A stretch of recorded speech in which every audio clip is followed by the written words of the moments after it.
É mais mió de bom. É. Néctar da Devoção, capítulo 12. Outros aspectos do serviço transcendental.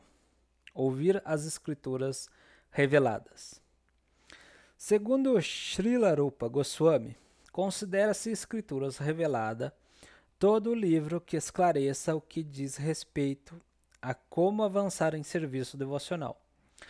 Srila Madhvacharya também define como escrituras reveladas livros tais como Ramayana, o Mahabharata, os Puranas, os Upanishads, o Vedanta e qualquer outra obra escrita de acordo com tais escrituras reveladas.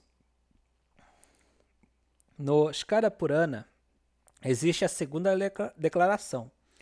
Uma pessoa que se ocupa constantemente em ler obras e anunciar o cultivo do serviço devocional Vaishnava é sempre gloriosa na sociedade humana.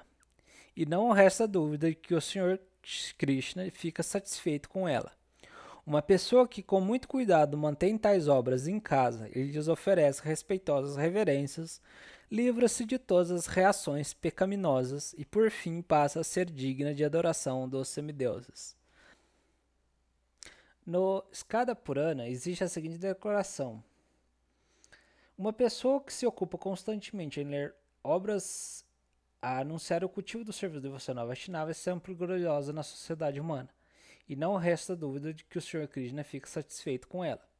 Uma pessoa que com muito cuidado mantém tais obras em casa e lhes oferece respeitosas reverências, livra-se de todas as reações pecaminosas e por fim passa a ser digna de adoração dos semideuses. A Narada Muni disseram também, meu querido Narada, aquele que escreve obras Vaishnavas e mantém semelhantes obras em casa, tem o Senhor Narayana morando sempre em sua residência.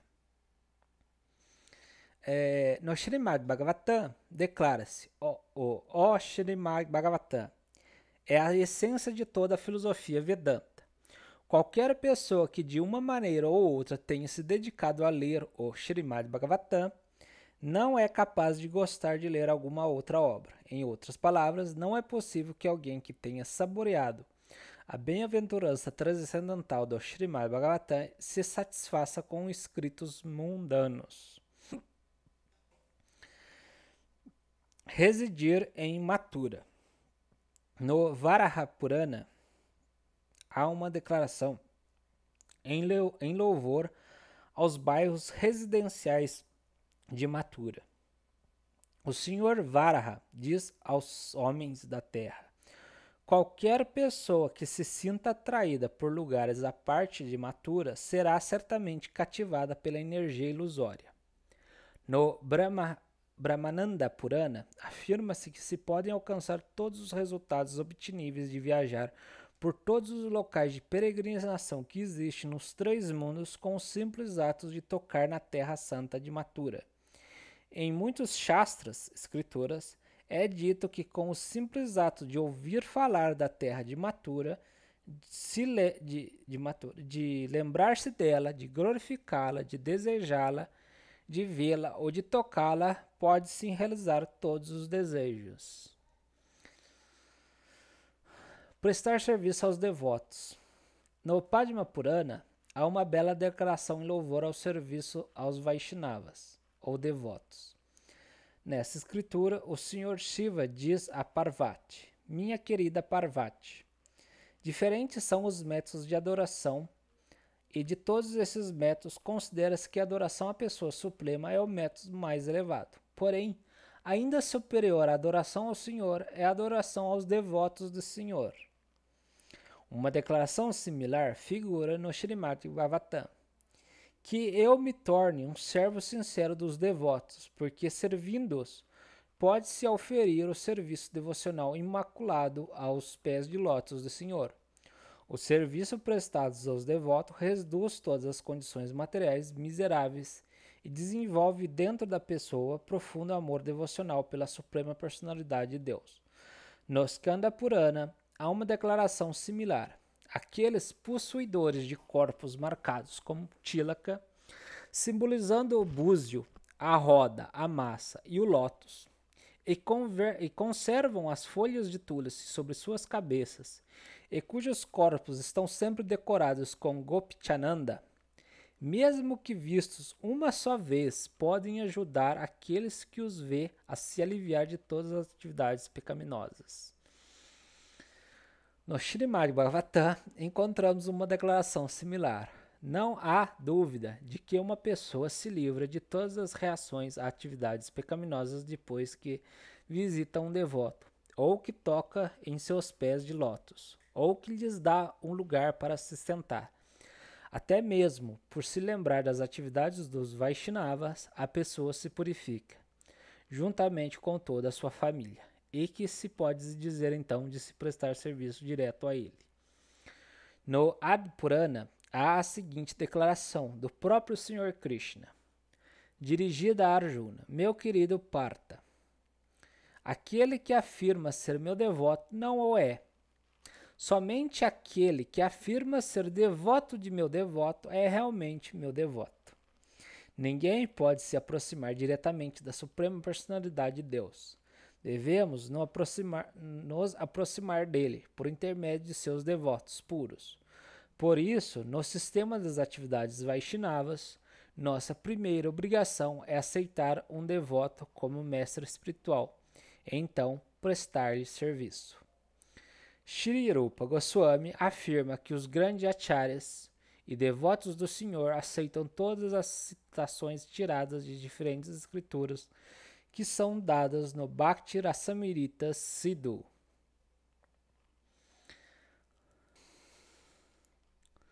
Servir o Senhor segundo a própria condição econômica. No Padma Purana, declara-se que devemos realizar as cerimônias para o Senhor de acordo com a nossa condição financeira. Todos têm a obrigação de comemorar as diferentes cerimônias e celebrações do Senhor. Prestar serviço devocional no mês de Kartika. Um dos mais importantes de tais eventos cerimoniais chama-se Urja Vrata.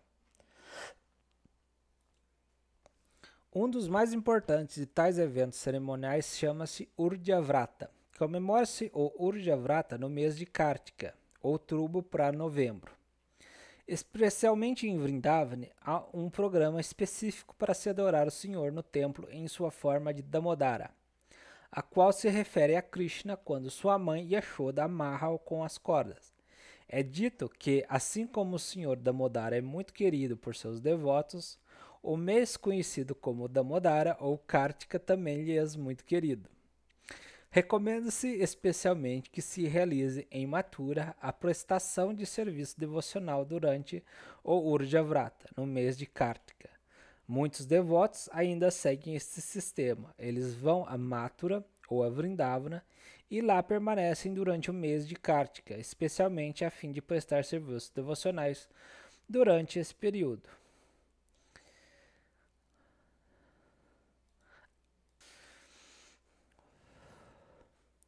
No Padma Purana, afirma-se: pode ser que o Senhor ofereça liberação ou felicidade material a um devoto. Porém, depois que se tenha prestado algum serviço devocional, particularmente em Mathura, durante o mês de Kartika, os devotos querem obter unicamente o serviço devocional puro ao Senhor. Isso quer dizer que o Senhor não outorga o serviço devocional àqueles que não são sérios em relação a tal categoria de serviço. Contudo, outorga-se muito facilmente o serviço pessoal ao Senhor, mesmo a tais pessoas que não são sérias caso prestem serviço devocional de acordo com os princípios reguladores durante o mês de Kartika e dentro da jurisdição de Mathura, na Índia. Observar festivais em celebração às atividades do Senhor. No Bhaftya Purana, há uma declaração a respeito da comemoração de diferentes cerimônias celebrando o aparecimento, o aniversário do Senhor e outras atividades transcendentais. Declara-se: meu Senhor Janardana, Krishna, por favor, dizei-nos a data em que vossa mãe Devaki Devi deu-vos a luz. Se tiverdes a bondade de nos informar a respeito disso, comemoraremos com uma grande celebração essa data. Ó matador de Cast, somos almas 100% rendidas a vossos pés de lótus, e tudo o que desejamos é agradar-vos com nossas cerimônias. Esta declaração do Bhatsya Purana evidencia que uma pessoa que comemora diferentes eventos relacionados ao Senhor certamente o satisfaz. Servir a deidade com grande devoção. No Adi Purana encontra-se os dizeres: alguém que se dedica a constantemente cantar o santo nome e que sente prazer transcendental por estar ocupado em serviço devocional é certamente recompensado com as facilidades do serviço devocional e jamais recebe apenas mukti, liberação. Mukti significa libertar-se da contaminação material. Aquele que se liberta não tem de nascer novamente no mundo material. Os impersonalistas desejam fundir-se na existência espiritual de maneira a findarem sua existência individual. Segundo o Srimad Bhagavatam, contudo, ao obter mukti, o indivíduo apenas começa a se situar em sua posição normal. O estado normal de toda a entidade viva é estar ocupada no serviço devocional ao Senhor. Por esta declaração, no Adima Purana, parece que um devoto se satisfaz com o simples fato de estar ocupado em serviço devocional. Ele não ambiciona libertar-se da vida condicionada, material. Em outras palavras, qualquer pessoa que esteja ocupada no serviço devocional não se encontra na condição material da vida, embora o pareça. Recitar o Srimad Bhagavatam entre os devotos. O Srimad Bhagavatam é a árvore dos desejos da sabedoria védica. O termo Veda em si significa o conjunto de conhecimento, e qualquer conhecimento necessário para a sociedade humana é apresentado com perfeição no Srimad Bhagavatam. Há diferentes ramos de conhecimento nos escritos védicos, incluindo sociologia, política, medicina e arte militar. Todos estes ramos de conhecimento, além de outros mais, são descritos perfeitamente nos Vedas. Quanto ao conhecimento espiritual, os Vedas também o descrevem perfeitamente, sendo que se considera o Srimad Bhagavatam como o fruto maduro da árvore dos desejos dos Vedas. É pela produção dos frutos que se distingue uma árvore. Por exemplo, uma mangueira é considerada muito valiosa, porque produz a rainha de todas as frutas, a manga. Quando a manga amadurece, este é o maior presente que essa árvore pode dar. De modo semelhante, o Srimad Bhagavatam é considerado o fruto maduro da árvore védica. E assim como frutas maduras ficam mais saborosas se são tocadas primeiro pelo bico de um papagaio, ou chuca, o Srimad Bhagavatam torna-se mais saboroso pelo fato de ser transmitido pela boca transcendental de Sukadeva Goswami. Devemos receber o Srimad Bhagavatam em sucessão discipular, sem nenhuma ruptura. Quando um fruto maduro vem da parte de cima da árvore até o solo, pelo processo em que é passado de mão em mão desde um galho mais alto até um galho mais baixo, por pessoa situada na árvore, o fruto não se rompe. Se o Srimad Bhagavatam for recebido através do sistema de parampara ou de sucessão discipular, ele permanecerá igualmente incolume. Declara-se no Bhagavad Gita que é através da sucessão discipular, ou parampara, que se deve obter conhecimento transcendental. Semelhante conhecimento deve chegar a nós através da sucessão discipular, através de pessoas autorizadas que conheçam o verdadeiro objetivo do Shastra. Sri Chaitanya Mahaprabhu recomendou que aprendêssemos o Srimad Bhagavatam a partir da boca da pessoa autorrealizada chamada Bhagavatam, ou Bhagavata, quer dizer relacionado com a personalidade de Deus, Bhagavan. Deste modo, o devoto é às vezes chamado Bhagavatam, e o livro que tem relação com o serviço devocional à Suprema Personalidade de Deus também é chamado de Bhagavatam. Sri Chaitanya Mahaprabhu recomendou que para se saborear o verdadeiro gosto do Srimad Bhagavatam, deve-se receber a instrução da pessoa Bhagavatam. Mesmo o indivíduo liberado saboreia o Srimad Bhagavatam. Sukadeva Goswami admitiu que, apesar de já ser liberado desde a época em que se encontrava dentro do ventre de sua mãe, foi apenas após saborear o Srimad Bhagavatam que se tornou um grande devoto. Assim, aquele que tem o desejo de avançar em consciência de Krishna deve saborear o significado do Srimad Bhagavatam por meio das discussões de devotos autorizados. No Srimad Bhagavatam, a Sukadeva Goswami admite que, embora se sentisse muito atraído pelo Brahman impessoal, quando ouviu os passatempos transcendentais da Suprema Personalidade de Deus falados pela boca de seu pai, Vyasadeva, ele se sentiu mais atraído pelo Srimad Bhagavatam. A ideia é que Vyasadeva também era uma alma autorrealizada, e sua contribuição madura de conhecimento transcendental foi transmitida diretamente a Sukadeva Goswami do modo indicado. Associar-se com devotos avançados. Durante o encontro em Naimisharanya, Saunaka Muni explicou na presença de Sutta Goswami a importância de se discutir o Srimad Bhagavatam na companhia de devotos puros. Sutta Goswami confirmou que se uma pessoa tem a fortuna de se associar com um devoto puro do Senhor, mesmo que por um instante, esse instante particular é tão precioso que até as atividades piedosas que podem promover a pessoa aos planetas celestiais ou libertá-la das misérias materiais não podem ser comparadas com tal instante. Em outras palavras, aqueles que estão apegados ao Srimad Bhagavatam não se importam com nenhum tipo de benefício que provém da elevação aos reinos planetários superiores, nem com a liberação que é concebida pelos impersonalistas. Como tal, a companhia dos devotos puros é tão transcendentalmente preciosa que não há termos de comparação com nenhum tipo de felicidade material. No Hari Bhakti Sudodaya, há uma conversa entre Prahlada Maharaja e seu pai,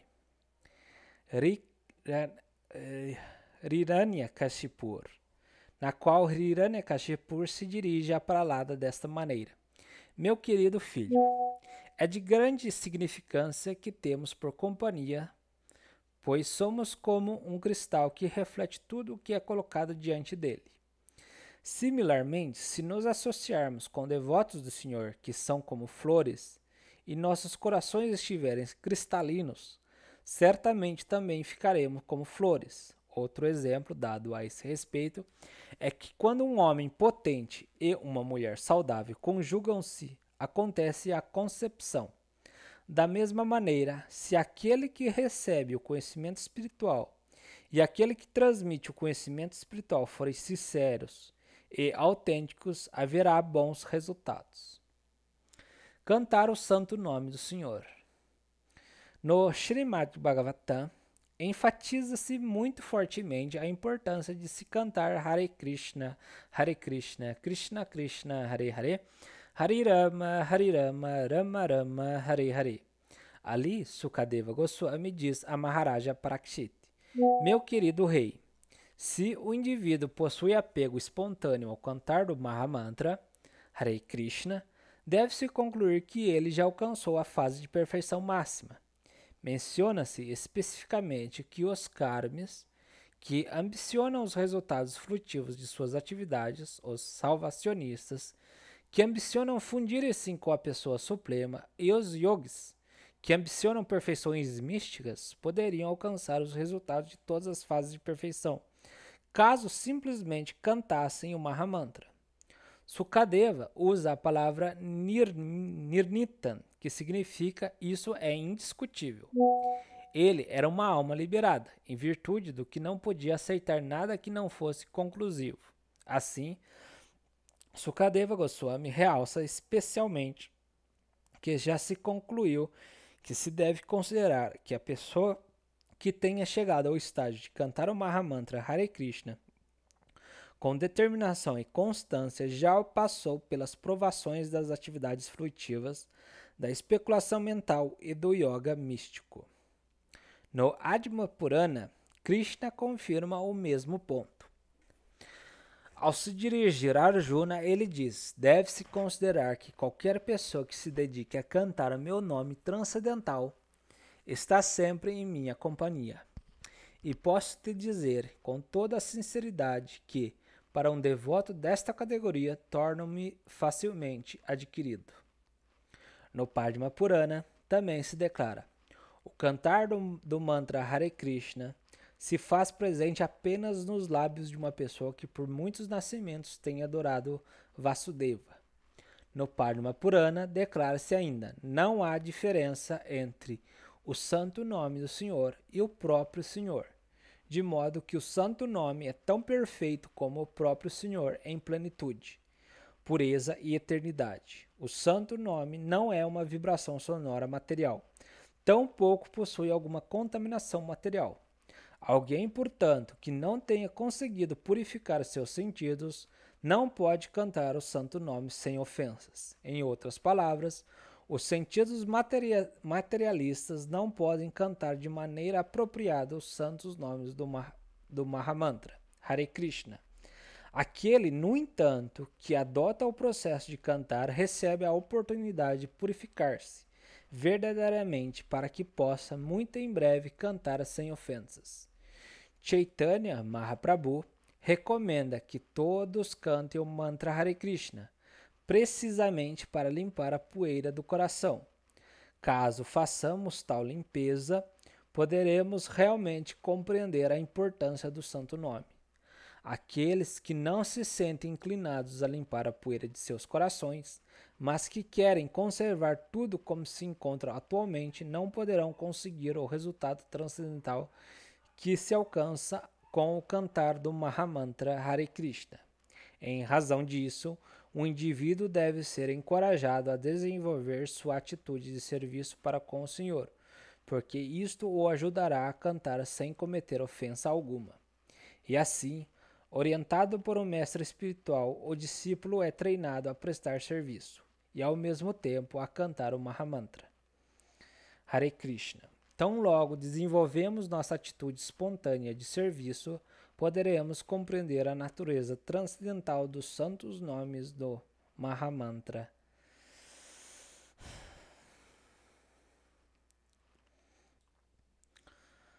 Viver em Mathura. No Padma Purana, há uma declaração acerca da importância de se viver em locais santos como Mathura ou Dwaraka. Ali declara-se: viajar para diferentes locais de peregrinação significa conseguir emancipar-se do cativeiro material. Contudo, essa emancipação não constitui a fase de perfeição máxima. Após alcançar esta fase liberada, é preciso que nos ocupemos no serviço devocional ao Senhor. Depois da consecução da fase Brahma-Bhuta, liberação, pode-se avançar mais e ocupar-se em serviço devocional. Assim, esta consecução do serviço devocional transcendental amoroso ao Senhor é o objetivo da vida e pode ser alcançada muito facilmente por alguém que, mesmo que por alguns segundos, viva em Mathura, Mandala. Afirma-se ainda, quem será aquele a se recusar a adorar a terra de Mathura? Mathura pode satisfazer todos os desejos e ambições dos trabalhadores frutivos e também dos salvacionistas, os quais desejam se tornar unos com o Brahman Supremo. Mathura certamente satisfará os desejos dos devotos, os quais simplesmente aspiram a dedicar-se ao serviço devocional ao Senhor. Na literatura védica também se declara como é maravilhoso que, pelo simples fato de se residir em Mathura, mesmo que por um só dia, possa-se lograr uma postura transcendental amorosa para com a Suprema Personalidade de Deus. Por certo que esta terra de Mathura é mais gloriosa que Vaikuntra Dhama, o reino de Deus.